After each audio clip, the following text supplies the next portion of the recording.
C'est un voyage vers des mondes sans liberté. Le premier vous saisit dès l'entrée. Retour sur la jungle de Calais. Les exilés ont du temps et ils commencent à dessiner. Très vite, un atelier artistique naît au milieu des campements. Mars 2015, juste avant le premier démantèlement, Françoise, une voisine et bénévole, parvient à sauver les toiles des bulldozers. Aujourd'hui, elle est émue de voir ses œuvres rassemblées pour la première fois et se rappelle ce que représentait l'école d'art, comme l'appelaient les réfugiés.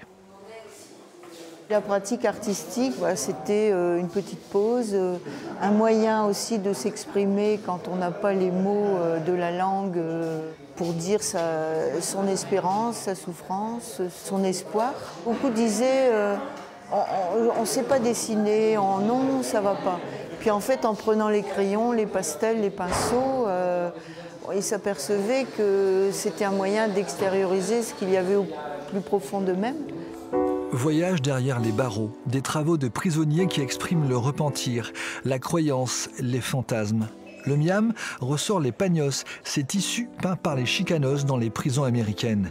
Il y a la fresque du peintre Di Rosa, d'après un travail à la prison de Villeneuve-les-Maglones. Di Rosa, sujet d'étude pour les détenus de la centrale de Saint-Maur.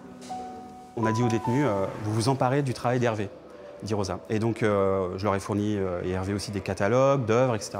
Et chacun a fait un petit peu comme il pouvait, comme il le sentait. Et donc là, André, je pense que ce sont notamment ces yeux des petits personnages d'Hervé Di Rosa, ces bonhommes avec un seul œil, une grosse tête avec un seul œil. Et je sais pas, ça lui a parlé, ça l'a marqué. Ces œuvres ont un point commun. Elles sont un passage entre le quotidien carcéral et l'ailleurs qu'on imagine.